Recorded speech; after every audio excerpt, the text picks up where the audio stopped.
الحمد لله الذي هدانا لهذا وما كنا لنهتدي لولا أن هدانا الله والصلاة والسلام على خير خلقه محمد بن عبد الله. Aziz, muhtaram, qadrli hojilarimiz,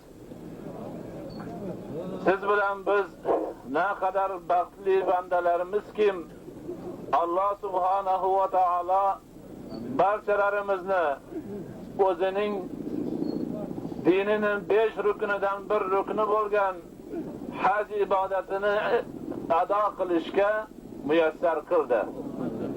Hozirgi siz bilan biz turgan joy dunyodagi eng muqaddas yerlardan hisoblanadi.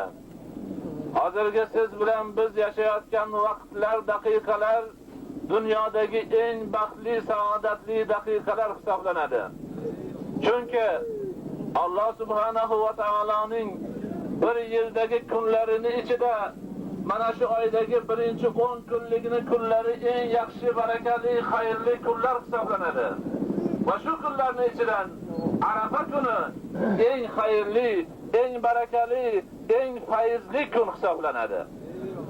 Siz bilan biz qilayotgan muborak ibodat, haj ibodatining asosiy rukunlaridan biri Arafada turishimiz va vukufimiz bo'ladi. Shuning uchun mana shu ibodatni biz nihoyatda qadriga yetishimiz zarur hisoblanadi. Payg'ambarimiz Muhammad Mustafa sallallohu alayhi va sallam al-hajju Arafa deganlar. Haj Arafadan iboratdir. Ya'ni kishilar hajni niyat qilgan bandalar mana shu Arafatda turmasalar hajlari haj bo'lmaydi.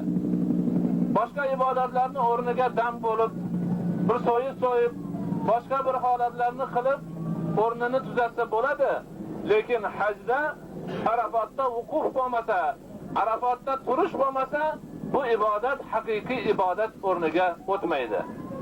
Shu bilan birga bu yerda turish faqat o'tirish, gaplashishdan iborat emas, balki Arafatda turish, Allohga tazarruf qilish, yolbarish, chin dildan yig'lab Xudodan o'zini hojatini so'rash, duo qilish, faqat labbayka aytish, zikr qilish, Qur'on o'qish va shunga o'xshash xayrli, barakali ishlar bilan o'tmoqi darkor bo'ladi. Arafatda bo'lgan duo inshaalloh maqbul. Arafatda bo'lgan so'rovni Alloh subhanahu va taolo to'xtatmasdan beradi. Mana shu hajni yaxshi bo'lishi uchun, to'liq bo'lishi uchun mana shu narsalarni nihoyatda zarur qilmoqimiz zarur bo'ladi. Agar hajimizda biz rafat bo'lmasa, ya'ni besharim gaplarni, uyatsiz so'zlarni ishlatmagan bo'lsak, fisq ishlarni qilmagan bo'lsak, bir-birimiz bilan talashib, tortishib, janjal qilmagan bo'lsak, inshaalloh onadan tug'ilganda qanday begunoh bo'lsak, ana shu hajdan keyin ham shunday begunoh bo'lamiz. Shuning uchun birodarlar, ibodatimizni yaxshi bo'lishligi uchun, barkamol bo'lishligi uchun, barkamol hajni jazosi, mukofoti jannatdan boshqa hech narsa emas. Agar hajimiz barkamol bo'lmasa, kamchilik bilan bo'lsa, Allohni demasdan boshqa narsaga niyat qiladigan bo'lsak, ibodatlarni joyiga keltirmay qiladigan bo'lsak, hajimiz noqis bo'lib qolsa, unda haligi mukofotdan ham ya'niki bebahra qolamiz. Lekin haqiqiy haj bo'ladigan bo'lsa, inshaalloh bu hajning mukofoti Alloh subhanahu va taolo tarafidan beriladigan jannatdan iborat bo'ladi. Mana alhamdulillah, hammamiz kelib, shu yerda to'planib, Arafatda butun dunyo musulmonlarining qatorida biz ham joy olib o'tiribmiz. 70 yillardan ko'p bizning o'rnimiz yo'q bo'lgan edi. Alloh subhanahu va taolo mana yana muyassar qildi. Hamma yoqdan kelib, labbaykani aytib, bayroqlarimizni ko'tarib, ovozimizni chiqarib, butun dunyo musulmonlari qatoriga qo'shilib turibmiz. Bu bizning katta baxtimiz. Shu musulmonlar qatorida Alloh subhanahu va taolo bizni ham hajimizni qabul qilgan bo'lsin.